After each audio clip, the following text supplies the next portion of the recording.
우리 자영 아빠 방철만 씨. 그런 말 알아요?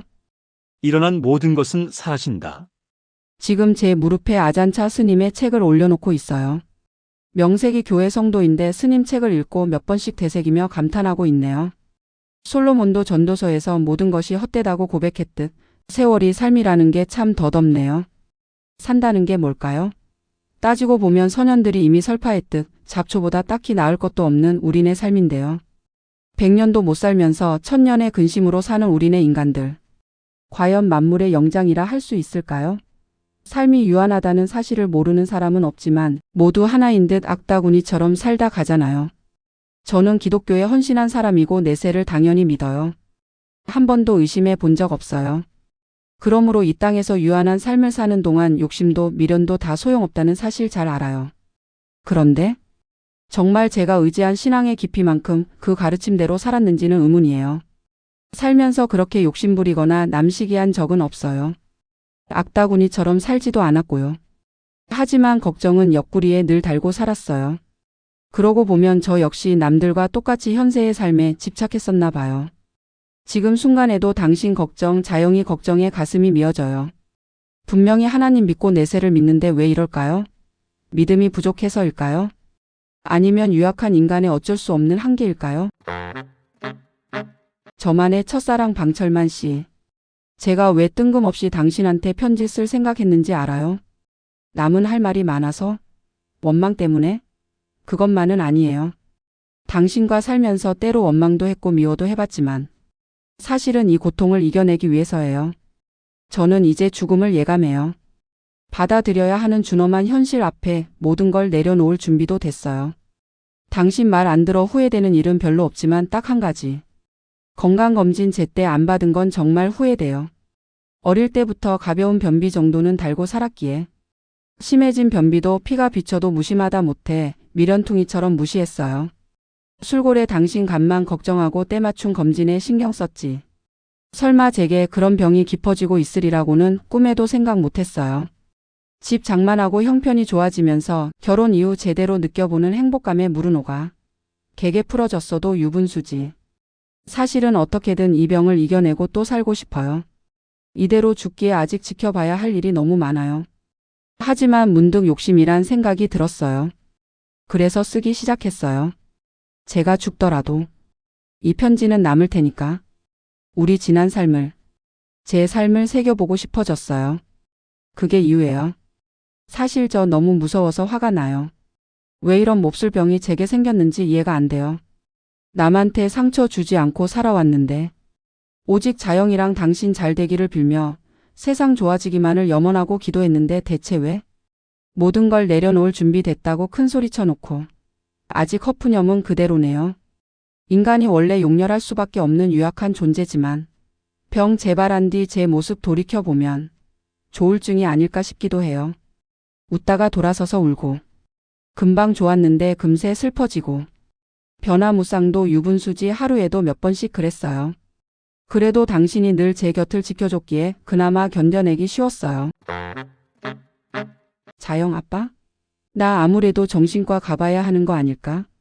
아무리 항암 치료 중이라도 그래. 이렇게 감정 조절이 안 될까? 까닭스러운 마누라 병시 중 드느라 당신 너무 힘들죠? 그럴 때마다 당신이 내 손을 꼭 쥐며 이렇게 말했죠. 몸 아파서 그런 거니까 괜찮아. 당신이나 되니까 그 정도지 검색해보니까 난리도 아냐. 나 하나도 안 힘들어. 당신 낫기만 하면 돼. 다른 걱정하지 말고 나을 생각만 해. 내가 항상 옆에 있으니까 무서워 말고. 당신의 중저음은 항상 나를 푸근하게 만들었어요. 에구 우리 자영 아빠? 당신이 하도 밖으로만 돌아서 생과부처럼 늘 쓸쓸했는데 지금은 내가 호사 누리네? 이럴 줄 알았으면 진작 아플걸. 당신이 내 볼을 아프지 않게 살짝 꼬집었죠. 그걸 말이라고? 농담이라도 그런 소리 마. 그런 대화 주고받을 때만 해도 희망이 있었는데. 항암 치료 못 이기고 가뭄 들판에 검부러기처럼 흩날릴 때. 당신이 서재에서 3시간이나 울며 기도했던 새벽 기억나요? 화장실 가나 했는데 밖이 환해지도록 당신은 들어오지 않았어요. 온 삭신 쥐어짜는 통증 탓에 졸다가 깨다가 하도 당신이 안 들어오기에 나가봤더니 서재 문틈으로 빛이 새 나왔어요. 훌쩍이는 당신 목소리가 들렸죠. 1년에 한 번? 제가 하도 조르니까 송구영신 예배 간신히 따라오는 게 전부인 당신이 기도하다니. 저 많이 놀랐어요. 하나님, 차라리 저를 데려가세요. 제발 부탁입니다. 우리 딸 자영이한테 엄마가 꼭 있어야 합니다. 저는 없어도 돼요. 제 삶에 미련도 없습니다. 이제 겨우 먹고 살만하게 됐는데 우리 집사람 이 땅에서 더 누리게 해주세요. 저 당장 지옥 갈 테니까 우리 집사람 아주 늦게 아주 느지막하게 천국 데려가 주세요. 제발요.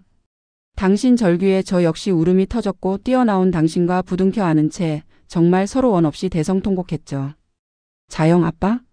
이렇게 막상 당신한테 편지 쓰려고 하니 괜히 눈물만 나고 손목이 한들거리며 자꾸 떨리네요. 첫 편지부터 하고 싶은 얘기 또박또박 제대로 쓰려고 했는데 쓸데없이 이런저런 상념만 떠오르네요. 두 번째 편지부터 차곡차곡 한 땀 한 땀 자수 놓듯 당신한테 넋두리 풀어 놓을게요. 당신이 사이판에서 선물해준 이 만년필로 한 장 쓰는데 하루가 걸리든 닷새가 걸리든 꼭꼭 눌렀을 거예요. 당신 아니면 누구한테 투정 부리고 하소연하겠어요. 대신에 우리 친정 얘기랑 시부모님 얘기는 안 할게요. 하고 싶은 말은 너무너무 많죠. 하지만 그런 얘기까지 꺼내면 이 편지들이 화풀이로만 끝날까 싶어서요. 당신한테 화내려고 한풀이 하려고 편지 쓰는 게 아니니까요. 혹여 제 편지 읽으면서 논문에 주석 달듯 기승전결 비슷한 거 따지지 말아요. 당신 수업 준비할 때 보면 논문이든 교재든 하도 논지라는 통에 옆에서 봐도 정 떨어진 적 꽤 있거든요. 저는 그냥 당신한테 이런저런 속을 생각나는 대로 화나면 화난 대로 애틋한 마음 들면 또 그런 대로 털어놓을 뿐이에요. 이런 얘기 저런 얘기 구성도 없고 두서도 없이 분석하지 말고 그냥 읽어주세요. 그래 줄 거죠? 소원이 있다면 당신 답장 받아보는 거예요. 하늘에서라도 당신 편지 읽어보고 싶어요. 첫사랑 당신만 해바라기 한 아내 한지순. 나는 아내 첫 편지를 되새김질하듯 읽고 또 읽었습니다. 편지지를 든 손이 푹 맞은 듯 요동쳤죠. 눈물 범벅이 된 눈언저리는 그새 진물을 판이었고요. 당신 검진 받은 지 얼마나 됐지? 이참에 나 받을 때 같이 받자. 난 괜찮아요. 내가 당신처럼 술을 마셔. 담배를 피워. 돈 버느라 밖에서 스트레스 받는 일도 없고. 술에 찌들었을 당신 간이 걱정이지. 난 고기도 안 좋아하고 풀만 먹는데 무슨? 걱정하지 말아요. 당신이나 제발 술 좀 줄이고 담배 좀 끊어봐요.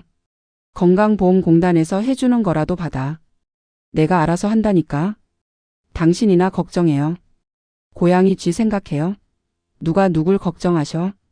나는 집 장만하기 전까지 돈 때문에 지긋지긋하게 시달렸을 아내가 돈 아까워 사비 검진 미루는 걸 빤히 알면서도 모른 척했죠.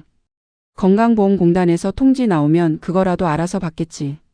그랬으면 검진 받았는지 확인이라도 하던가. 검진도 습관이고 안 받다 보면 몇 년 훌쩍 지나간다는 사실을 무시했죠.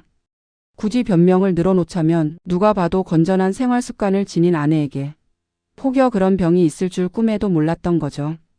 고집 더럽고 까칠하다 못해 저밖에 모르는 남편 모시고 사느라 아내의 우라가 얼마나 독이 됐을지 염려 한 번 안 했죠. 암은 나 때문에 걸린 거나 마찬가지입니다. 태평도 분수가 있지. 결국 나란 인간 방철만은 아내에게 보탬은커녕 버겁기만 한 짐덩어리의 암인자였던 셈이죠. 아내 인생을 멋대로 움켜쥐고 숨도 제때 못 쉬게 덮어버린 도움될 곳 별로 없는 거미줄 곰팡이였죠. 편지는 문장 하나하나 토시까지 마치 아내가 살아서 직접 말을 건네는 것만 같았습니다. 만년필로 눌러쓴 성품처럼 똑 부러지고 야무진 글씨체하며 세심하게 고른 편지지. 그러고 보니 편지지 색깔과 모양이 모두 달랐습니다. 나는 편지지 가장자리를 손끝으로 어루만지다가 그만 검지 끝을 베고 말았죠.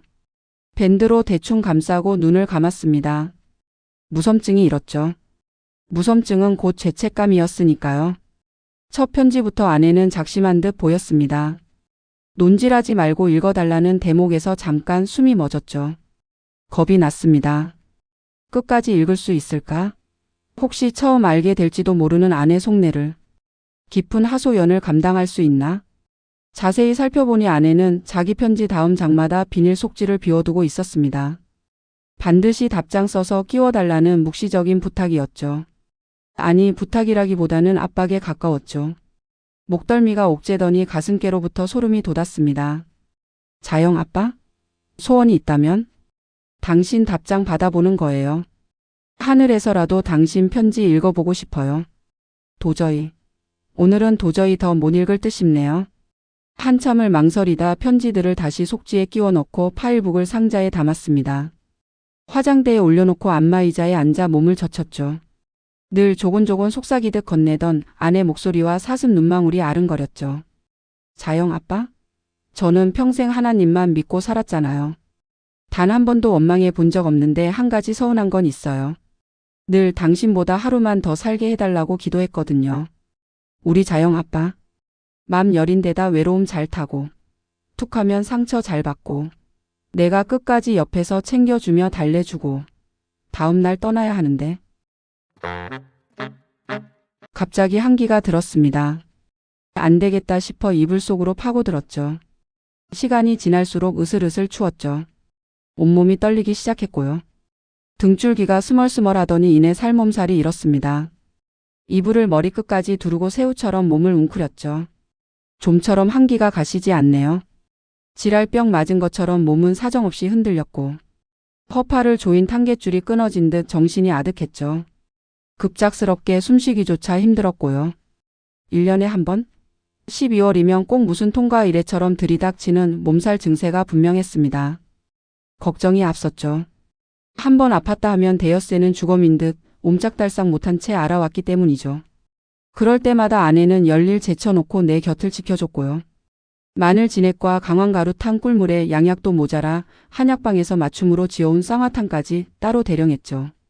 상간마마의 지밀상궁 수발 따위는 발뒤꿈치도 못 따라올 정도로 지극정성이었죠. 아내의 헌신 덕분에 나는 늘 그렇게 살아났죠. 너무 아파 한사코 거절해봐야 내 등짝을 두들겨서라도 뭔가 마시게 했죠. 이거 마시고 누워요. 말 안 들을 거야? 빨리 눈 떠봐요. 내가 대신 아플까? 지금은 아내가 없습니다. 대책이 없네요. 너무 아픕니다. 이러다 죽는 걸까? 스마트폰 단축번호 2번을 길게 눌러봐도 딸 자영은 받을 생각이 없네요. 두 번째 누르자마자 메마른 거절 메시지가 들려오네요. 몇 번 망설인 끝에 처제의 단축번호 3번을 길게 누르려다 정신줄을 놓고 말았죠. 그렇게 꼬박 나흘을 고꾸라진 듯 알았습니다. 만 하루 동안 맹 놓고 나서 비몽사몽 눈 떠보니 이러다 영 죽지 싶었죠. 죽을 뚱살뚱 안간힘으로 병원에 다녀온 뒤 다시 사흘을 아무렇게나 팽개쳐진 거푸집처럼 널브러졌죠. 긴 꿈을 연속극처럼 이어가며 꿨습니다. 꿈이라기보다 무슨 증강현실을 체험한 듯 싶네요. 연사흘 동안 거짓말처럼 똑같은 꿈을 이어꿨죠. 차라리 죽는 게 낫지 못할 짓이었죠. 사흘이란 시간이 고통 속에서 언뜻번뜻 흘러갔습니다. 이런 지독한 몸살은 처음이었죠. 몸을 움직일 때마다 뼈마디에서 썩억대는 소리가 났고 땀샘마다 버적거렸죠. 땀에 절어진 몸에서는 퀴퀴한 냄새가 진동했고요. 고독사가 남 얘기만은 아닐 듯 싶네요. 혼자 아프다 죽으면 그게 바로 고독사죠. 간신히 정신을 차렸지만 병원 다녀오면서 사다 놓은 죽은 한 숟갈도 제대로 못 떴죠. 원래 죽을 좋아하지 않습니다. 그래도 살겠다고 숟가락을 담갔지만 입맛이 돌지 않았죠. 중국집에 전화를 걸었죠. 늘 그래왔듯 전화 받자마자 삼선 짬뽕밥 하나 맞죠? 합니다. 식습관도 중독인지 얼큰한 국물에 밥 말아 마시다시피 허겁지겁 흡입하고 나니 심리나 들어갔던 눈두덩이 솟아났습니다. 샤워 꼭지에서 쏟아지는 뜨거운 물에 몸을 맡기고 정신이 맑아질 때까지 가부좌를 틀었습니다. 거울을 보니 며칠 사이에 납반대기 꼴이 말이 아니네요. 아내 목소리가 번뜩 귓전에 내려앉았습니다. 자영 아빠? 호라비는 이가 서말, 과부는 은이 서말이라는데 우리 자영 아빠 인제 어떡해? 쓸데없는 소리. 노상 그렇게 근심 걱정 달고 있으니 차도가 없잖아. 어차피 그깟 차도가 무슨 의미 있어요? 당신 등짝만 봐도 걱정. 자영이만 떠올려도 근심. 우리 자영이 이제 당신 고집 좀 그만 꺾으면 안 돼요? 피부치는 둘뿐인데 영원히 등질 일 있겠어? 걱정하지 말아요. 언젠가 화해되겠지. 자영 아빠? 당신 그 말 믿어도 될까? 당신 성정 누구보다 내가 잘 아는데? 침대뽀와 이불을 싸들고 빨래방에 갔습니다. 기다리는 동안 문득 하늘을 보니 12월인데도 무슨 가을 하늘 같네요. 푸른 물이 금방 떨어질 듯 싶고요. 마냥 하늘을 보자니 어느새 듣거니 맺거니 눈시울이 젖어들었습니다. 밖에 나가 넋 놓고 하늘을 봤죠. 마치 생전 처음 보는 하늘인 듯 감상했죠. 개똥밭에 굴러도 이승이 났다더니 숨쉬고 있다는 자체만으로도 축복입니다. 자영 아빠? 하늘이 보고 싶어요. 떠나던 날 아침에 아내가 뜬금없이 하늘 타령을 했죠. 나는 간호사 재질을 무시하며 통창 커튼을 젖히고 뒤돌아섰죠. 자영 아빠? 그렇게 말고 밖에 나가서. 아내나 나나 알고 있었습니다. 밖에 나갈 수 없다는 사실을. 그런데도 아내는 한사코 아이처럼 졸라댔죠. 자영 아빠? 어차피 그냥 하늘 보다가 떠나고 싶어요. 아내의 마지막 부탁을 나는 들어주지 못했습니다. 간호사나 의사가 안 된다고 난리 떨거나 말거나 그냥 휠체어 태워 데리고 나갈 걸. 문약해 빠진 책상 물림 내게는 그런 주변 머리는커녕 깜냥조차 없었으니까요. 나갈 수는 없지만 신용이라도 왜 그렇게 못했을까? 자영 엄마? 병원 규정상 그럴 수 없는 거 알잖아. 미안해 여보. 여기저기 주물러주며 달래기만 하는 나를 말끄러미. 올려다보던 아내의 실심한 눈동자를 지금도 잊을 수 없네요. 첫 번째 편지 읽고 닷새나 지나서야 나는 다시 아내 편지 꺼내볼 용기가 났습니다. 자영 아빠 철만씨. 아직 답장 쓸 준비 안 됐어요? 연애할 때도 한 번 안 써준 편지를 기대하다니. 더구나 똑똑한 당신한테 답장을? 아무래도 무리한 부탁일까요? 그러고 보면 당신 참 글쓰기 싫어해요. 편지는커녕 메모 한 장 제게 건넨 적이 없네요. 당신이란 사람 참. 한때 문학도였던 청년 맞아요? 그래도 딱 한 장만이라도 언젠가는 써주겠죠. 문득 항암 치료 시작하고 기력 떨어져 운신도 제대로 못했을 때 당신이 저 목욕시켜준 첫날 생각이 나네요. 그전에도 당신이 등 밀어준 적은 많았죠. 하지만 아예 목욕시켜준 건 생전 처음이었어요. 평생 당신이랑 살 맞대고 살았는데도 몸을 보이기가 부끄럽더라고요. 이후 제 목욕은 당신 전담이 됐지만 첫날은 그랬어요. 민망하고 미안하고. 저 목욕시켜줄 때마다 숨죽이고 울음 참는 당신 볼 때마다 마음 한구석이 저몄어요. 제가 아파할까봐 아기 다루듯 조심하느라 땀을 삐질삐질 흘리며 애쓰던 당신. 마른 몸 뼈마디를 스칠 때마다 벌개지던 당신 눈시울. 저를 침대에 눕히고 잠시 나갔다 들어오면 얼마나 울었는지 퉁퉁 부어있던 당신 눈두덩. 당신 감정 옹글게 느낄 수 있었어요. 우리 둘 다 늙어가지만, 저는 병들었지만 여전히 당신이 저를 귀해하고 있음을 확신할 수 있었어요. 고마워요. 당신 손길은 의무적인 병시중이 아니었어요. 첫사랑 당신 품에서 그런 호사 누리게 해줘서 고마워요. 진심이에요. 저는 그러고 보면 복 많은 여자예요.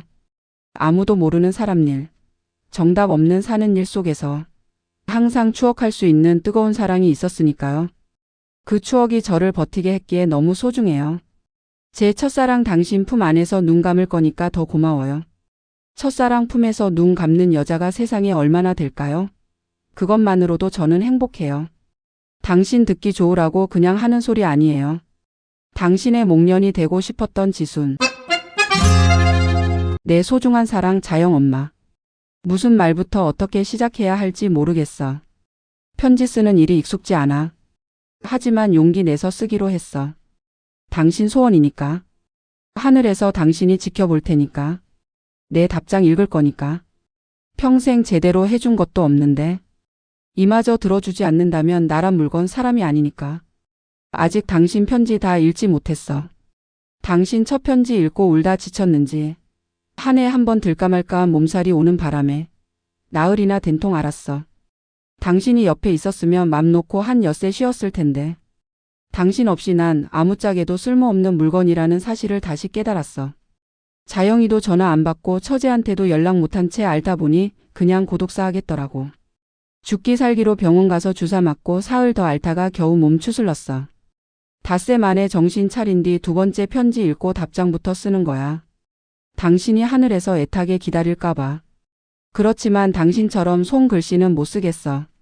타이핑 쳐서 프린트한 거로 파일북에 당신 편지 다음 장 속지마다 끼워둘게. 그렇다고 대충 쓰겠다는 얘긴 아니야. 당신 편지 꼼꼼히 읽고 맞춤 답장으로 쓸게. 당신 말 맞다나 당신 재촉 못 이겨 1년에 한 번 겨우 교회 갈까 말까 한 내가. 거의 매일 새벽마다 눈물로 기도에 매진했지. 내 평생 그렇게 기도해 본 적은 없어. 그 정도 열심히 일해 본 적도 없어. 믿고 안 믿고를 떠나 의지할 데가 없었지. 당신 고통스러워하는 모습 볼 때마다 억장이 뭉그러졌으니까. 항암 치료 시작하고 운신 힘들어진 당신을 처음 목욕시켜준 날 내 진심 다시 확인했다고?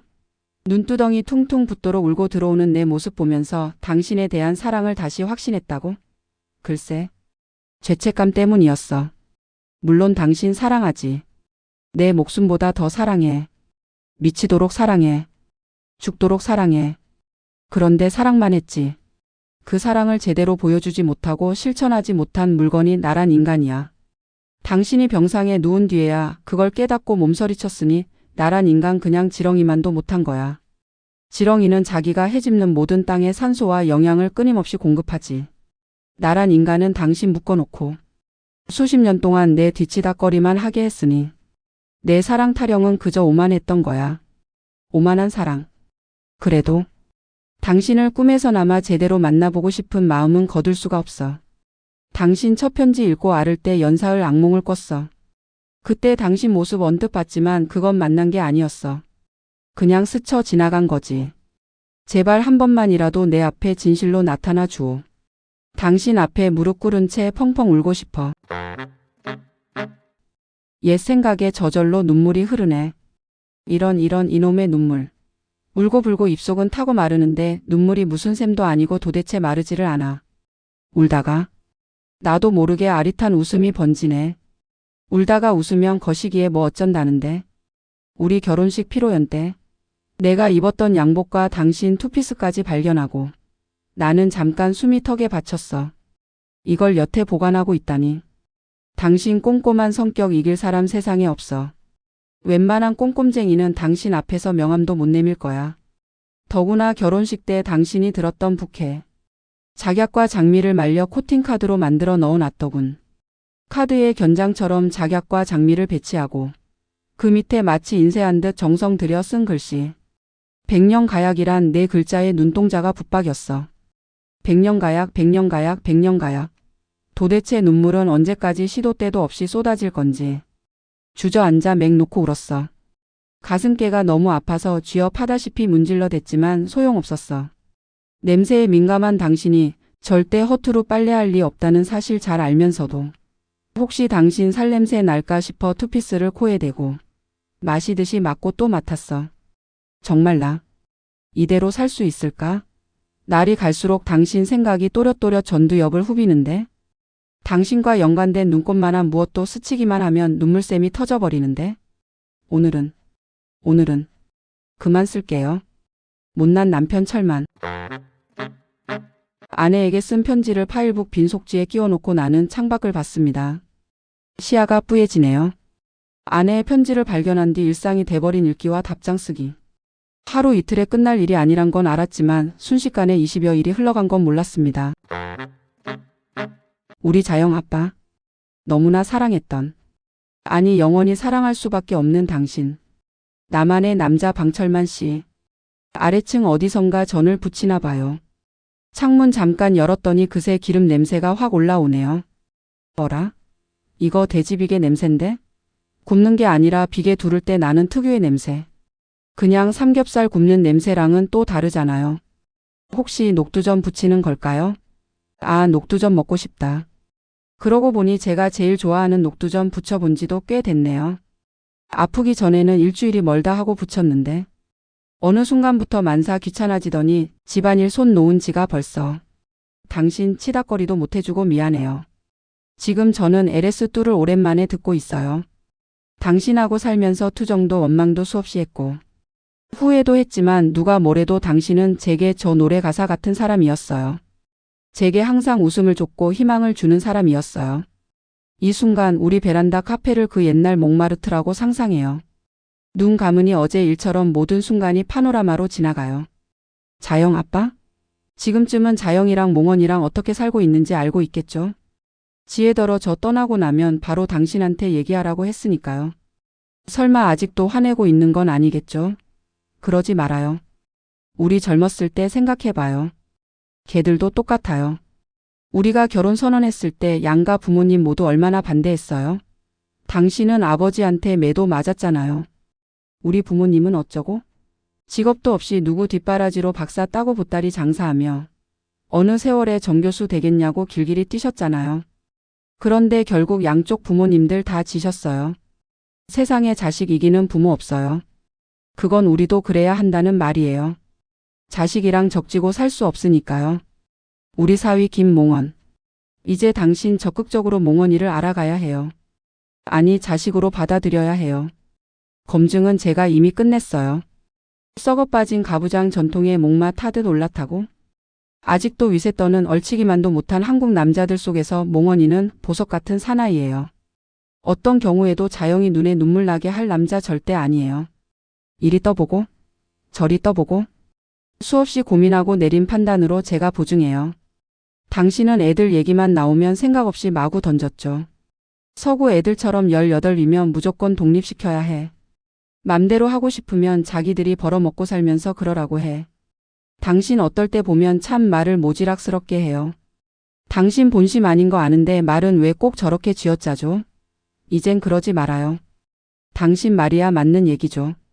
그런데 우리 사회 현실이 안 그렇잖아요. 오죽하면 젊은이들이 우리나라를 헬조선이라고 부를까? 부모가 능력이 안 되면 모를까?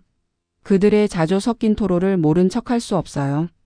설령 능력이 안 돼도 나가 사는 자식 모른 척은 못해요.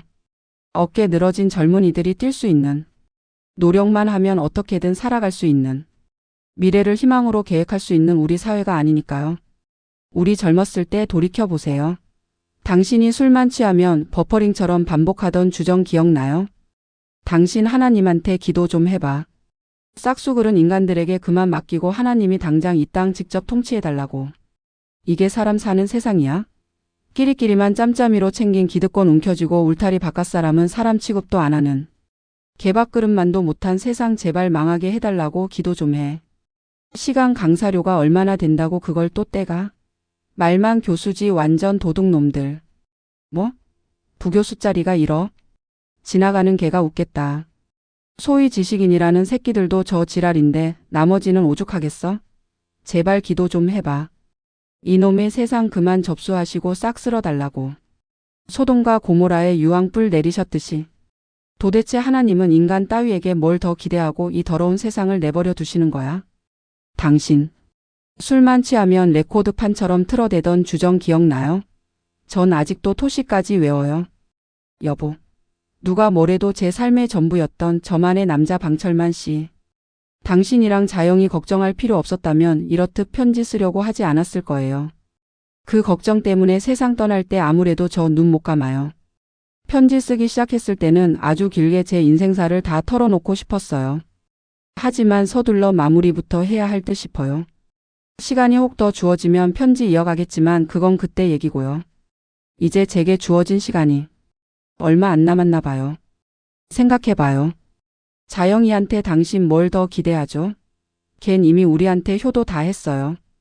옹알이 하다가 어느 날 갑자기 엄마? 했을 때 저는 숨이 멎는 줄 알았어요. 아빠?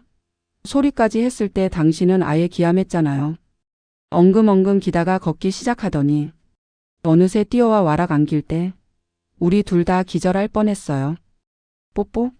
하면 어찌도 그리 뽀뽀를 만나게 해주던지.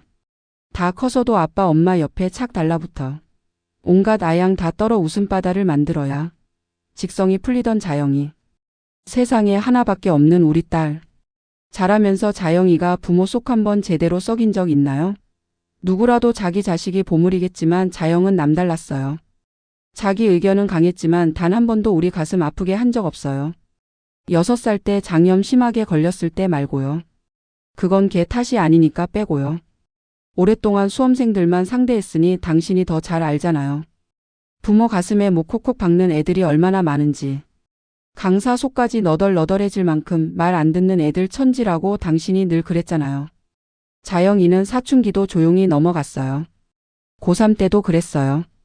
엄마들 모임에 나가보면 쏙 터지는 얘기만 흥건했어요. 저는 보탤 말이 없었죠. 자영이는 안 그랬으니까요. 대놓고 질투하는 엄마들도 있었죠. 자영이 엄만 이제 모임에 안 나와도 되겠네요. 네? 왜요? 자영인 쏙 썩일 줄도 몰라. 선생님들 모두 대놓고 예뻐해. 문과 상위권에 걸린 이름 내려올 줄 몰라. 엄마들 모이면 애들 때문에 문드러진 쏙 서로 달래주는 게 일인데 자영 엄만 애들이 쏙 썩이는 게 어떤 건지 모르잖아요. 물론 농담이지만 웃자고 한 얘기고 모두 깔깔댔지만 뼈는 있었어요. 그만큼 우리 자영이는 특별했어요. 당신과 제게 하나님이 주신 복덩이였죠. 법대 중퇴? 그건 쏙 썩인 게 아니에요. 자기 인생 소신대로 살겠다는 게 뭐가 잘못이죠? 과민 반응으로 길길이 뛴 당신이 문제지. 당신은 자영이가 결정적인 한 방으로 당신 속을 뒤집어 놨다고 생각할지 모르지만 저는 자영이 키우면서 지금까지 맹세코 속 아파 본 적 없어요. 자식은 바라보기만 하면 되는 존재예요. 응원만 해주면 돼요. 왜 자기 욕심을 자식한테 더 씌우죠? 당신 잊었어요? 자영이 6살 생일 앞두고 장염으로 보름 동안 입원해 있을 때 생각나죠? 죽 한 숟갈만 먹어도 토하고 설사가 심해 탈수 증상으로 까무러치고 탈장이 반복돼 애가 영. 다시 생각해도 끔찍해요. 열 오르면 얼음물에 애를 담갔다 뺄 정도로 심각했을 때 당신. 울며 불며 뭐라고 기도했죠? 하나님, 우리 자영이 살려주세요. 대신 속죄가 필요하다면 제 목숨 가져가셔도 됩니다. 제발 제발 우리 자영이 안 아프게 해주세요. 네? 우리 자영이 건강하기만 하면 됩니다. 아무것도 더 원하는 거 없습니다. 제발 우리 자영이 살려주세요. 그래요. 그 일 이후 아무 탈 없이 건강하게 자란 우리 자영이. 걔한테 아무것도 더 원하면 안 돼요. 이제라도 당신 말 지키세요. 유난히 예쁜 우리 자영이. 동네 사람들이 미스코리아 내보내라고 할 정도였어요. 놀이동산에 데려가면 지나가던 아가씨들이 자영이 앞을 가로막고 무릎 꿇은 채 예쁘다고 난리가 났죠. 그러면 당신 한쪽 어깨가 으쓱 솟고 입은 목젖이 보일 만큼 벌어졌어요. 고등학생 되고 야자하느라 학교에서 늦으면 당신이 시간 될 때만큼은 세상 없어도 반드시 데리러 갔죠.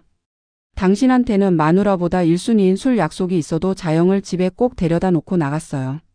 예쁜 딸 누가 업어갈까봐 불안해서 못 살겠어. 너무 예쁜 딸 가진 아비 숙명이지 뭐 클클클. 거기까지. 자영이는 우리한테 줄 거 다 줬어요. 더 바라는 건 욕심이에요. 이제 당신 자영이 놔줘야 해요. 걔 세상 살아갈 수 있도록 말이에요.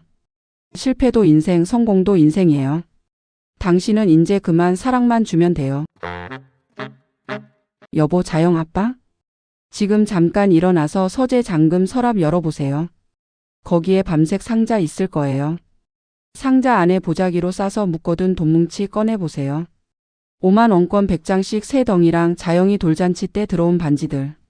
그리고 당신이 제게 청혼할 때 준 한 장짜리 거북이에요. 찾았어요. 제 평생 당신 몰래 모아둔 1,500만 원이에요. 당신이 늘 그랬죠. 다른 집 마누라는 몰래 잘도 돈 모으나 보던데 당신은 그런 돈 없어? 이렇게 급할 때 턱 내놓으면 얼마나 좋아? 기가 막혀서. 당신이 몰래 모을 만큼 돈 가져다 준 적 있어요? 누구는 많이 가져다 줘서 모아두나? 다 살림 능력이지. 생각 없이 내뱉는 당신 말. 이제 서운할 일도 없지만 그래요. 당신이 몰래 모을 만큼 돈 가져다 준 적 없지만 모아둔 돈 있어요. 그 돈이 어떤 돈이냐면 몹시 아픈 돈이에요. 핑크빛으로만 가득 찰 줄 알았던 우리 신혼. 신혼이랄 것도 없었어요.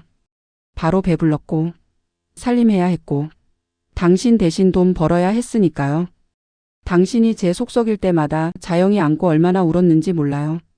자영이한테 젖 물리면 어찌나 안팡지게 빠는지. 이렇게 먹성 좋은 애를 혹시 나중에라도 배골게 하면 어떡하지? 소름이 돋았어요. 그래서 모으기 시작했어요.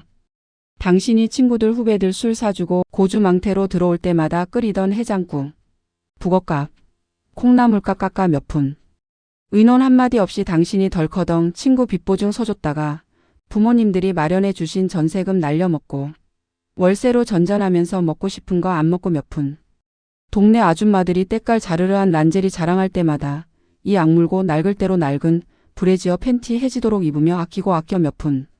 그렇게 한 달에 1, 2만 원, 3, 4만 원씩 꼬박 25년 모은 돈이에요. 자영이 안고 울다가 눈 마주치면 이 아이를 남들처럼 번듯하게 키울 수 있을까? 자도 걱정 먹어도 걱정에 눈이 짓무를 정도였어요. 그 돈 그래서 자영이 거예요.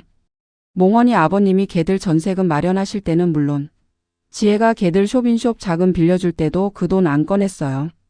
왜 그랬는지 알아요? 제가 떠나고 나면 자영이한테 돌아섰던 당신 마음도 누그러질 테고 언제일지 모르지만 화해하겠지요. 되도록 빨리 화해하기를 기도해요. 화해한 뒤 그 돈 당신이 건네주세요. 턱없이 부족하지만 걔들 결혼시킬 종잣돈이에요. 걔들 결혼식 올리는 모습 하늘에서라도 꼭 봐야겠어요. 그 돈 엄마가 모은 돈이라고 하지 말고 당신이 내놓는 자금으로 하세요. 약속해 주세요. 절대로 엄마 돈이라는 말 꺼내지 않기로요. 그래야 당신 낯이 서요. 애들 앞에서 당신 낯이 서야 제 낯도 서요. 제 맘이 편하고요. 꼭 그래 줄 거죠? 당신이 준 황금 거북이도 이제는 자영이 거예요. 장수의 상징이라며 오래오래 저랑 살고 싶다던 당신. 저는 이제 그럴 수 없어도 자영이가 우리 뜻 이어갈 거예요. 이 거북이 우리 사랑의 증표니까 소중하게 늘 간직해 왔어요. 제가 참 아끼고 또 아낀 친구예요.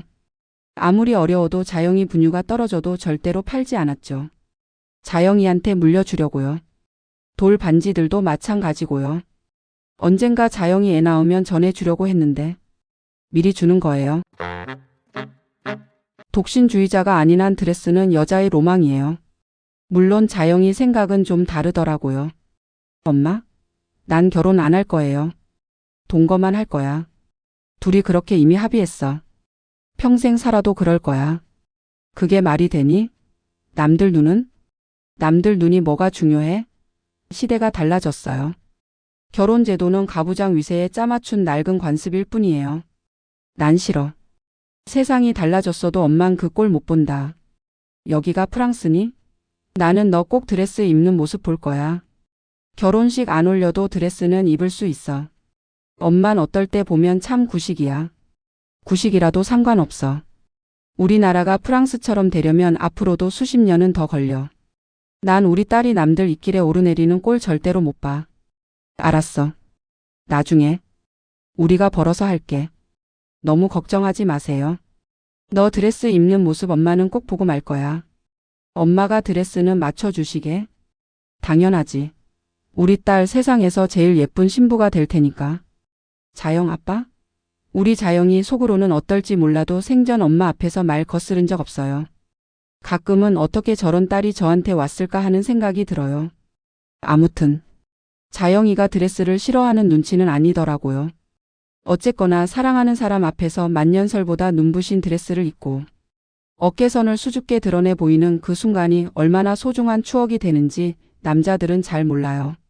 어쩌면 여자는 결혼식 자체보다도 드레스 주인공이 더 되고 싶은 걸지도 몰라요. 그 하루만큼은 모두가 주목하고 축복해주는 가운데 순백의 극치를 온몸으로 표현하고 싶은 게 여자 맘이에요. 드레스 입은 제 모습 처음 보고 당신이 던졌던 말 기억나요? 오늘 한지순 모습 영원히 기억할게. 평생 눈물 안 흘리게 해줄게. 당신 그 말 진심이었다고 믿어요. 현실은 아닐지라도 당신 마음만큼은 분명히 그랬을 거로 생각해요. 드러난 제 어깨에 당신이 손을 얹고 지그시 바라볼 때 저는 감전되는 느낌이었어요. 그 온전한 행복감을 우리 자영이한테 선물해주고 싶어요. 자영이 이제 어린애 아니에요. 당신이 자영이한테 반드시 먼저 손 내미세요. 부모가 자식을 먼저 품어야죠. 당신이 진심으로 자영이 이해하고 잘못 없더라도 사과한다면 토라져 외돌다가 앙칼졌던 자영이 마음도 녹아내릴 거예요. 미안하다. 잘못했다. 사랑한다. 그렇게 세 마디면 돼요. 당신도 그동안 자영이랑 맘 상하고 힘들지 않았나요? 인제 그만 빨리 풀어요. 그래야 제가 하늘에서 맘 편할 수 있어요. 당신은 겉으로만 까칠하지 속은 무르고 연한 사람이에요. 우리 자영이도 얼마나 착하고 바른지 당신이 잘 알잖아요. 제가 그전 편지에서 썼던 토로 기억하죠? 나중이라는 말은 아무런 소용없어요. 지금이 중요해요. 지금 당장 미안하다고 말해요. 지금 당장 잘못했다고 말해요. 지금 당장 도와주세요. 지금 당장 안아주세요. 지금 당장 눈물 닦아주세요. 지금 당장 사랑한다고 말해요.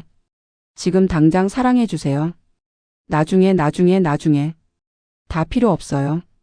나중이란 원래 존재해서는 안 되는 말이에요.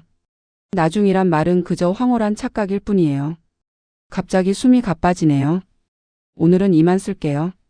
당신밖에 몰랐던 당신을 너무나 사랑한 여자 지순. 세상에. 자영 엄마. 지순아. 한지순. 당신 마지막 편지랑 돈뭉치랑 황금 거북이며 반지며 손에 들고 난 지금 목 놓아 울고 있어.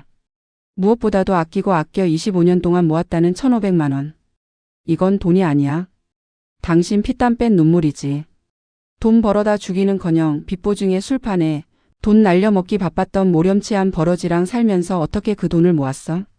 말이 되나? 낡은 브래지어 팬티 해지도록 입었다는 당신 토로와 한숨. 나는 가슴을 쳐.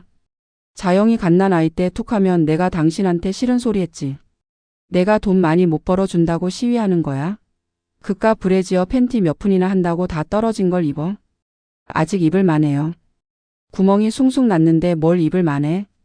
속에 입는 거라 남의 눈에 띄지도 않는데 어때요? 남의 눈? 내 눈은 어쩌고? 우리 아직 신혼이거든. 제발 궁상 좀 그만 떨어. 내가 사람이 아니었던 거지. 당신이 그럴 수밖에 없었던 까닭을 알고 나니 기가 막혀. 술에 찌들어 새벽까지 안 들어오는 나를 기다리며 자영이 안고 울었을 당신 생각하니 너무 송구해서 소름이 돋아. 나밖에 몰랐던 당신을 어찌 그리 고생시켰을까? 돈 못 벌면 마음이라도 편하게 해주던가. 어찌 그리 지질이 못난 짓만 골라 했을까? 이 피나 마찬가지 돈 자영이한테 아비 돈이라고 절대 엉너리 못 칩니다. 당신 편지에만 매달린 지 20여일이 더 지났소. 이해도 얼마 안 남았구려. 해가 가기 전에 꼭 자영이한테 연락하리다. 아니 어떻게든 화해하리다. 반드시. 그러니 이제 걱정 그만 거두고 하늘에서라도 편하기를 바라오. 당신 편지들. 얼마나 꼭꼭 눌렀었는지 만년필촉이 거의 망가졌어. 글씨가 굵어질수록 당신 눈물이 철벅하게 흐르다 말라버린 듯 싶어. 병마와 싸우며 이 편지들 쓰느라 얼마나 힘들었을까. 당신이 살아있을 때 제대로 해준 것 없이. 이제 와 후회하고 자빠졌으니 나란 인간 참 한심하오. 이제라도 남은 인생 후회하지 않으려면 당신 말 따라야겠지. 사람이라면. 어제 처제가 해남 쪽에 출장 갔다가 발견한 맛집 녹두전이라며 택배를 보내왔더군. 프라이팬에 데워 한 장 뜯으면서 당신 생각 많이 했어. 식었던 걸 덮여서 그런지 내 입에는 영 아니었어. 당신이 부쳐준 녹두전이 일품인데. 당신 떠나기 일주일 전인가? 자영 아빠. 냉동실에 보면 녹두전 반죽 얼려놓은 거 있을 거예요. 그거. 녹여서 한 장만 부쳐다 줘요. 난 울컥했지. 어디서 들은 얘긴데 사람은 떠나기 전에 생전 제일 좋아했던 음식이 떠오른대. 배운 건 있어서 돼지비계 구에 두른 프라이팬에 부쳐서 당신한테 갖다 줬지. 손톱만큼 한 입 빼어 물고는 간신히 오물거리더니 겨우겨우 삼키고는 끝이었어. 더 먹지 그래. 됐어요. 고마워요. 돼지비계. 어디서 구했네? 잘 먹었어요. 고마워요. 정말. 잘 먹었어요. 잘 먹기는? 겨우 그거 맛보고는 끝이었는데. 난 기가 막혀 눈물을 거둘 수가 없었어. 당신 입에 들어갈 제대로 된 세상 음식으로는 거의 끝이라고 생각하니 억장이 무너졌어. 침대 옆에 무릎 꿇은 채 당신 손 부여잡고 펑펑 울었지. 그런 나를 지그시 내려다보는 당신 눈에서는 노랑 눈물이 흘러내렸어. 아주 힘없이. 자영 엄마. 떠난 당신 떠올리기만 해도 이렇듯 허파가 뭉그러지는데 어찌 나는 당신이 꽃보다 아름다웠던 시절에 내 옆에서 항상 웃을 때 좀 더 잘 해주지 못했을까? 당신이 가르쳐준 잠언 가운데 한 대목이 생각나오. 네가 젊어서 취한 아내를 즐거워하라. 그는 사랑스러운 암사슴 같고 아름다운 암노루 같으니 너는 그 품을 항상 족하게 여기며 그 사랑을 항상 연모하라. 나는 그때 솔로몬의 가르침을 비웃었지. 다 늙은 마누라가 뭐가 그리 사랑스러운 암사슴 같고 아름다운 암노루 같을까? 사랑은 젊어서 한창 피돌기가 왕성할 때나 뜨거운 거지. 다 늙어서 연모는 무슨 연모? 나는 대책 없는 아둔팩이었어. 50 넘긴 지가 언젠데 내일 모레 50 중반 바라보며 당신 떠나고 나서야 저 가르침이 뼈에 박힌다오. 나는 참 문열이 중에서도 상문열이 철없는 종자였어. 그래도 돌이켜보면 나는 복받은 인간이었구려. 천사랑 살았으니까. 한 여자한테 평생 사랑받으며 살기 쉽지 않거늘. 사랑받을 자격은커녕 이기적이기만 한 나를 끝까지 사랑해준 당신. 명색만 박사지 돈도 못 벌고 이리저리 치여. 세상 원망만 하고 있을 때도 줄기차게 믿어준 당신. 자식은 저절로 크는 줄 알고 밖으로만 돌던 나를 끝없이 기다려준 당신. 무슨 말 따위로 이 죗값 반이나마 상쇄시킬 수 있을까? 슈베르트가 남긴 말이 왜 이제야 저미도록 가슴놀이를 파고드는지 알겠어. 당신한테 이제라도 내 늦은 깨달음이나마 고백해야겠기에 옮길게. 세상에서 가장 행복한 사람은 진정한 친구를 발견한 사람이다. 그보다 더 행복한 사람은 자기 아내가 친구임을 발견한 사람이다. 슈베르트는 너무 가난해서 귀족 친구들이 십시일반으로 돈을 걷어 먹여 살렸지. 그 귀족 친구들. 아내는 뒷전이고 만날 사교견이 어디니 하며 술과 쾌락을 쫓아다녔지. 돈 많은 친구들 덕분에 향락에 빠진 슈베르트가 몹쓸 매독에 걸려 죽기 전에 남긴 말이래. 결혼도 못 해본 슈베르트가 어떻게 저런 진리를 깨우쳤을까? 친구들 집안이 하루도 편할 날이 없었거든. 안 그랬겠어? 빠짐없이 모든 날 남편이란 작자가 밖으로만 돌며 이 여자 저 여자 집적거리다 못해 몹쓸 병까지 집구석으로 옮겨오는데? 어떤 아내가 그 꼴을 그냥 보겠어? 집마다 전쟁도 그런 전쟁이 없을 정도로 난가였겠지. 그런 꼴 보며 슈베르트가 얻은 깨달음이라는데 의문은 남아. 그 역시 음악 빼면 친구들과 마찬가지로 존경할 구석 없는 지질한 인간이었을 뿐인데 어떻게 저런 생각이 들었을까? 당신이 논질 제발 그만하라고 했는데 마지막 답장까지 또 논질했구려. 어쨌거나 내가 슈베르트의 진언을 일찍 깨닫고 새겼으면 얼마나 좋았을까? 집에 넘치는 사랑과 정을 놔둔 채 똥 항아리들 모아놓고 골목대장 짓거리하느라 밖으로만 돌던 나. 그 꼬락서니가 외로움 달래고 주변에 정을 쌓는 삶인 줄 알고 살았으니 지금 생각하면 기막힐 뿐이야. 슈베르트는 천재 음악가요. 그의 친구들은 돈 쌓아놓고 사는 귀족이라도 되지. 난 개뿔도 없는 주제에 왜 그러고 살았을까? 물론 난 결단코 한눈 판 적 없지만 그게 핑계일 수는 없지. 당신만이 유일한 내 사람이요. 평생 배신하지 않을 영원한 단 한 명. 진정한 친구였다는 사실을 왜 이제야 깨닫는 걸까? 나라는 인간은 머리로만 알았지. 가슴으로 깨우치지 못하는 멍텅구리도 모자라 걱정가말이었어. 이제 당신 앞에 맹세해. 가슴으로 느끼고 이해하고 아파하는 인간이 이제라도 돼보도록 노력할게. 하늘에서 지금 내려다보고 있지? 믿어줘. 당신 편지 발견하고 20여일이 지나서야 오늘 나 역시 마지막 답장 쓰는구려. 마지막이 아닐 수도 있어. 앞으로 살아가면서 당신한테 하소연할 일 있을 때마다 편지 써서 파일북에 끼워 놓을게. 하늘에서 꼭 읽어줘. 당신 마지막 편지는 복사해서 보관하고 원본은 자영이 만나면 줄 생각이야. 당신이 속으로만 끓였던 내 흉 따위 드러나는 건 상관없어.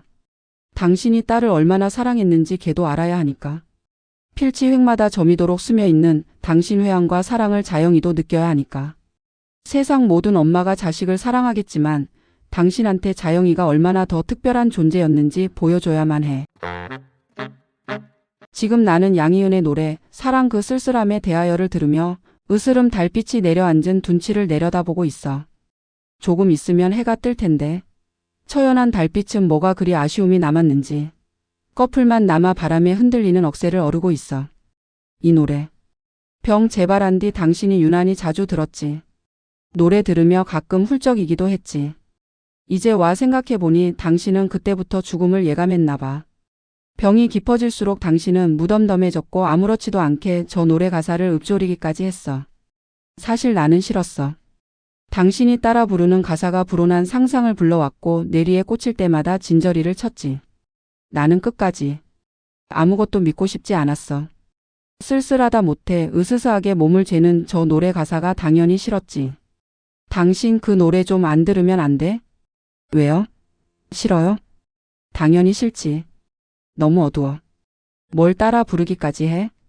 당신도 양희은 좋아하잖아요. 사람 마음 흔드는 몇 안 되는 가수라고 칭찬했잖아요. 가사가 싫다고. 뭘 그렇게 듣고 또 듣고. 하여튼 난 싫어. 이 노래. 미워하지 말아요.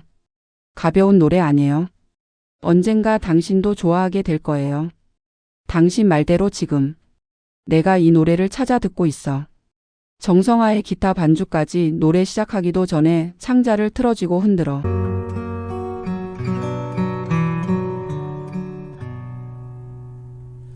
다시 또 누군가를 만나서 사랑을 하게 될 수 있을까? 그럴 수는 없을 것 같아. 새벽에 혼자 듣고 있자니 서름이 복받쳐. 노래가 이토록 명치를 도려낼 줄 몰랐어. 포르투갈 태생 파도 가수 베빈다가 양희은의 이 노래를 듣고 감동해. 이젠 됐어요. 그런 제목으로 리메이크 했다면서? 그럴 만도 해. 당신이 유난히 좋아했던 가수 양희은. 이렇게까지 깊은 호흡 하나하나 끌어올려 사람 심장을 헤집어 파낼 줄 몰랐어. 가사 마디마다 담긴 양희은의 서럽도록 담담한 관조가 느껴져. 반복해 들으며 나는 위장을 토할 만큼 울고 있어. 눈물 콧물 범벅으로 처참하게 으그러지고 있어. 당신 얘기니까. 죽음을 예감한 당신이 느껴야 했던 처절하리만큼 가슴을 후벼냈을 쓸쓸함. 그 고독이니까. 그래도 우리 자영 엄마. 내가 미울 텐데도 어젯밤 꿈에 나타나줘서 고마워요. 당신과 아무 생각 없이 손잡고 꽃 따라 숲을 따라 걷다 보니 가슴이 다 뻥 뚫렸어. 당신 웃는 모습은 정말 천사야. 그냥 아기 천사. 퍼뜩 깨고 나서 오래간만에 안 울고 웃었어. 당신 모습이 너무 밝아 보여서. 고맙습니다. 당신 편지들. 이제 일단은 파일북에 다시 넣어둘 때가 됐네. 이렇게 편지 남겨줘서 고마워요. 당신이 그렇게 나랑 대화하고 싶어 코앞에서 눈길 줘도 나는 모르쇠였지. 느지막 하나마 당신 덕분에 옹골게 대화 나누게 돼 다행이야. 날이면 날마다 술에 찌들어 누워있느라 평생 제대로 못 나눈 대화원 없이 풀었어. 고마워요. 하나님이 일일이 덜 떨어진 나를 보살펴 주실 수 없기 때문에 어머니와 당신을 보냈지 싶어. 어머니야 나를 뱃속에 품으셨던 분이니까 그렇다 쳐도 당신은 남이잖아. 그런데도 당신은 어머니 이상으로 나를 보듬고 품어줬지. 결국 나를 포함해 남자란 동물은 여자 없이 빈 껍데기만도 못한 존재인 거지. 당신 마지막 당부들 절대 잊지 않을게요. 정말 죄송합니다. 그리고 죽을 때까지 당신 사랑합니다. 나는 지옥 갈 거니까 천국에 있을 당신 못 만나겠지만 내 지은 죄 탓일 테니 받아들입니다. 하지만 살아있는 날까지 당신 기억하고 또 기억하고 사랑하고 또 사랑하며 그리워할게요. 못난 남편 철만. 12월 31일 점심참. 카페 문을 열고 들어서자 저만치 구석 창가에 앉아있던 자영이가 벌떡 일어서네요. 잠깐 비틀거리는 듯 했죠. 몽원이가 부축하며 같이 일어섰습니다. 나는 쉽게 다가가지 못하고 잠시 머뭇거렸죠. 시야가 흐려졌죠. 오금이 후들거려 걸음이 온전치 않을 정도였습니다. 심호흡하며 길을 모아봤죠. 그러나 쿵쾅거리는 가슴은 좀 채 진정되지 않았죠. 간신히 걸음을 옮겨 가까이 다가서자 자영이가 웃는 건지 우는 건지 모를 표정으로 연신 입술을 실룩거렸습니다. 잘 지냈니? 얼굴이 부은 거야? 자영은 대답 대신 고개만 주걱거렸습니다. 눈물을 참느라 애쓰는 듯 보였죠. 몽원이가 먼저 입을 열었습니다. 아버님 장문의 문자 받고 자영씨 어제 많이 울었어요. 결국 밤새웠어요. 마주보고 자리에 앉았지만 잠깐 어색한 침묵이 흘렀습니다. 몽원아, 내가 말 놔도 되지? 그럼요. 당연히 놓으셔야죠. 우리 딸 잘 지켜줘서 고맙네. 무슨 그런 말씀을. 몽원이 울컥하는 듯 했죠. 고개를 외로 돌리네요. 눈시울이 뜨거워지는지 창 너머 먼 곳을 응시하며 딴청을 부렸죠. 아내 장례식 때 힐끗 보긴 봤지만 이렇게 가까이서 자세히 보기는 처음입니다. 미남의 눈빛이 맑고 선해 보였죠. 관상 볼 줄은 몰라도 한눈에 바르게 자란 청년이라는 느낌이 들었죠. 키가 180이 조금 넘을 듯 보였고 탄탄한 근육질에 누가 봐도 잘난 친구였습니다.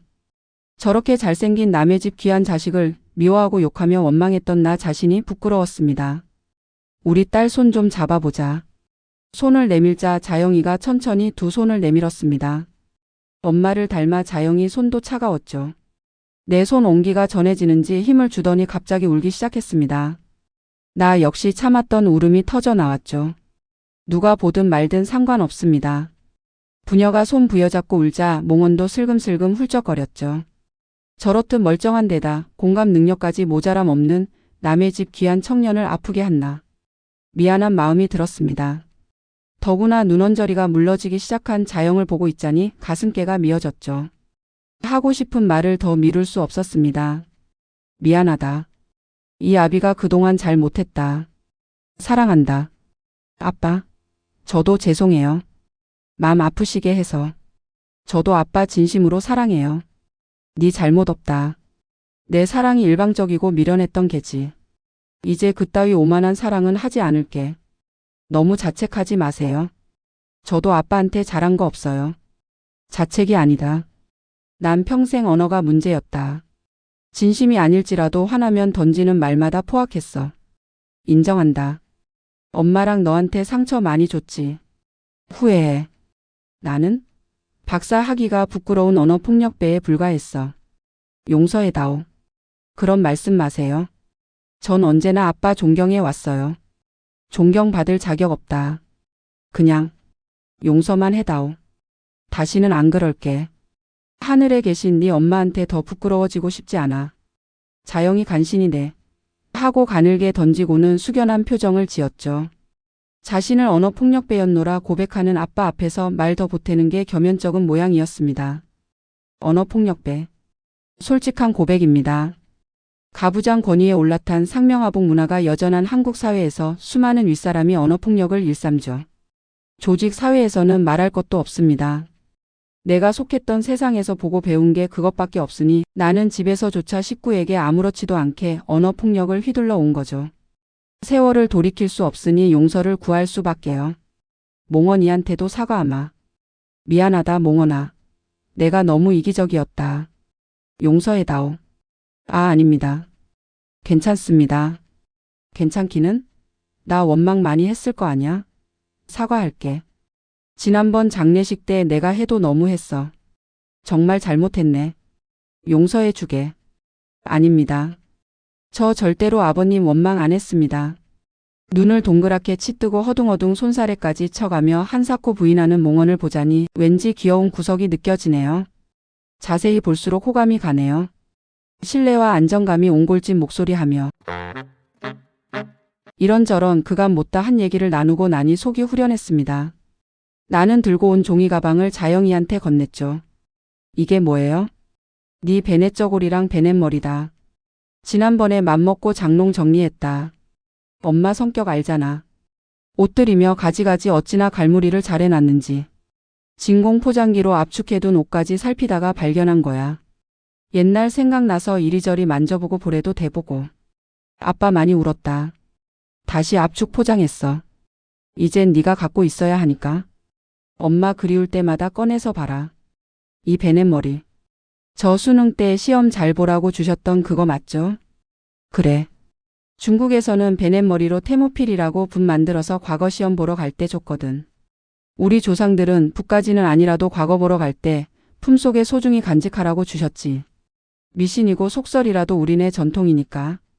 이제 너 오디션 볼 일 많을 거 아냐. 그때 품속에 꼭 넣고 시험 봐라.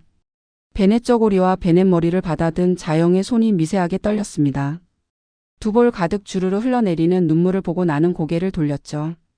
한참을 그렇게 침묵이 흘렀고요. 저 어젯밤에 엄마 꿈 꿨어요. 그래? 나도 엊그제 엄마 꿈 꿨는데. 말씀은 안 하셨지만 어쩌면 그렇듯 환하게 웃으시는지.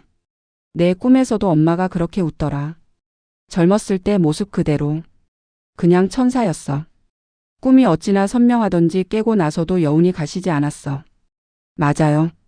우리 엄만 정말 천사였어요. 그런데 꿈이 좀 희한했어요. 얼싸안고 좋아서 길길이 뛰다 보니까 순식간에 엄마가 사라졌어요. 그런데 그 자리에 난데없이 강아지만한 두꺼비가 지천으로 우글대는 거예요. 너무 놀라 도망가는데 무섭게 쫓아오더라고요. 결국에는 바닥에 뒹굴면서 꿈을 깼거든요. 그래? 아무래도 태몽이지 싶다. 두꺼비면 아들인데? 너 앞으로 아들 낳으려나 보다. 강아지만한 두꺼비라. 큰 인물 나오겠는데? 내가 처음으로 크게 웃어 보이자 자영이 언뜻 밝은 표정으로 입술을 오므리며 목소리를 낮췄습니다. 아빠, 실은 나는 설마 꿈대로? 싶었습니다. 저 임신했어요. 오늘 아침에 확인했어요. 27년 전 어느 늦가을 밤이 순식간에 떠올랐습니다. 인절미를 먹던 아내가 갑자기 놀란 표정을 지었죠. 얘가. 엉? 왜 그래? 갑자기 어디 아파? 아니요. 그게 아니라 얘가 발로 차요. 태동을 느끼기 시작했다며 아내가 내 손을 자기 배에 갖다 댔을 때 힘찬 발길질을 나 역시 느끼고 가슴이 뭉클했죠. 진짜 발로 차죠? 그러게. 얘가 딸일까 아니면 아들일까? 딸이든 아들이든 무슨 상관이에요? 우리 사랑의 결실이라는 것만 중요하죠. 그랬습니다. 우리 사랑의 결실이라는 것만 중요할 뿐 자식은 내 소유가 아니라는 사실을 나만 몰랐죠. 이 아비 때문에 힘들었을 자식을 생각하니 이제 저 역시 엄마가 될 딸을 생각하니 애잔하게 가슴이 먹먹해졌죠. 나는 억지로 눈물을 참으며 간신히 입을 열었죠. 진심으로 축하한다. 대견하다 우리 딸. 하늘에서 엄마가 널 축복하셨나 보다. 자영이가 내 손을 꽉 쥐더니 다시 울먹이기 시작합니다. 그만 울어. 우리 예쁜 딸 밉상 되겠다. 그나저나 두꺼비 꿈 얘기 들으니 생각난다. 너도 엄마한테 들은 적 있지? 니 태몽. 엄마가 복숭아 꿈꿨거든. 실제로도 너 가진 뒤 여름 내내 입덧할 때 어찌나 복숭아 타령만 하던지. 밤 내놓고 복숭아를 아예 달고 살았지. 내 너스레에 살짝 웃던 자영이 빤히 내 얼굴을 들여다보네요. 못뵌 새 아주 헬쑥해지셨어요. 밥은 제때 드세요. 어떻게든 먹어. 걱정하지 마. 이거 입에 맞으실지 모르겠어요. 뭔데?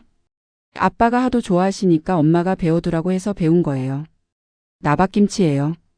자영이 아담한 통을 내밀었습니다. 우선 조금만 담아왔어요. 드실만하면 말씀만 하세요. 당장 내일이라도 통째로 갖다 드릴 거니까요. 엄마한테 배웠으면 제대로겠지. 고맙구나. 당장 맛보고 싶은데? 몽원이 갑자기 싱글벙글하며 끼어듭니다. 지금 맛 안 보셔도 돼요. 제가 여태껏 맛본 나박김치는 저리 가라예요. 저희 어머니도 엄지척 하셨거든요. 자영이 슬그머니 살짝 몽원이한테 눈을 흘기네요. 그러실 줄 알고 준비했어요. 자영이 계산대 쪽 직원 눈치를 보다가 종이 가방에서 비닐에 싼 작은 보시기와 국자를 꺼내 나박김치를 옮겨 담았습니다. 알맞게 익은 김치 냄새가 코끝을 먼저 감쌌죠.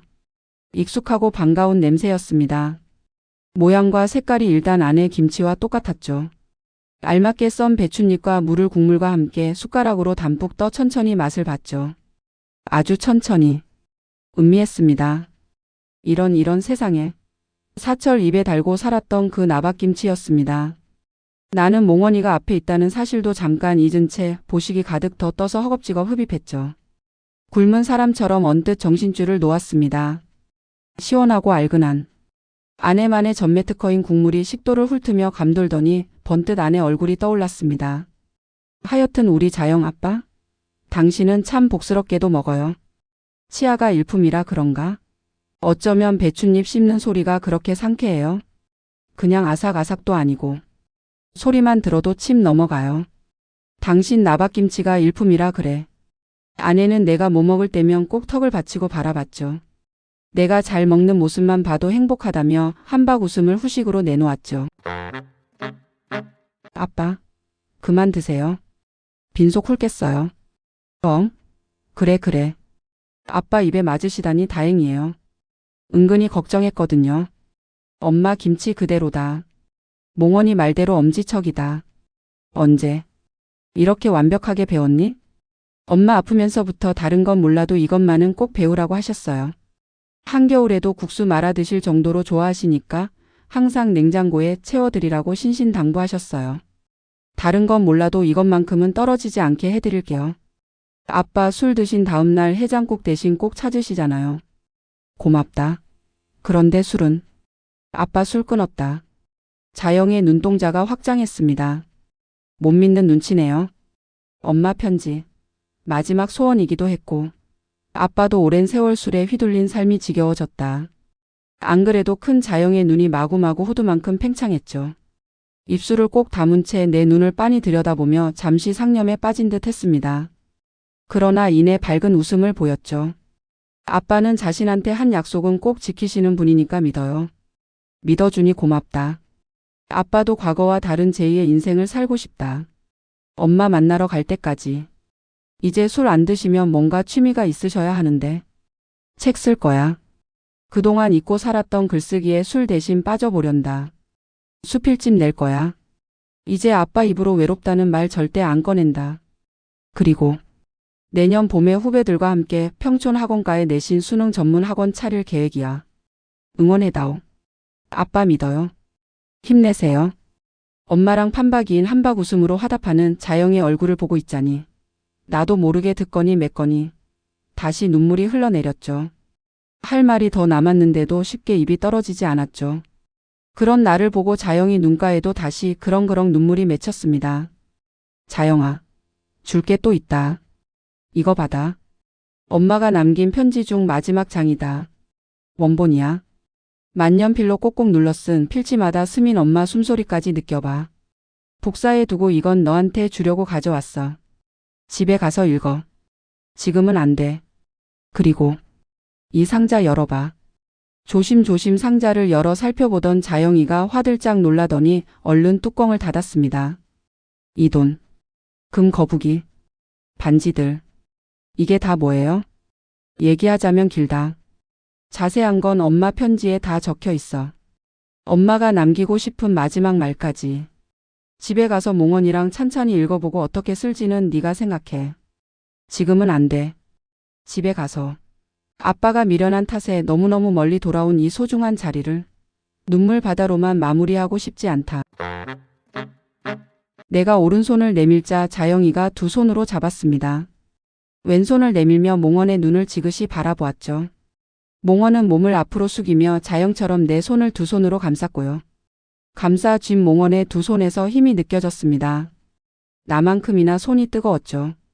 뭔가 모를 미더움이 손바닥으로 전해졌고요. 나는 보석보다 더 소중한 자식들 손을 꼭 쥔 채 언듯 창 너머 먼 하늘을 바라보았습니다. 솜덩이 같은 구름이 뭉게뭉게 얼른 대다가 온 하늘을 덮는가 싶더니 어느새 손바닥만한 틈이 벌어지고 있었죠. 틈 사이를 아직은 가늘고 여린 햇살이 비집기 시작했습니다. 끝까지 들어주셔서 고맙습니다. 다음 시간에도 잊지 말고 찾아와 주세요. 구독과 좋아요는 필수인 거 아시죠?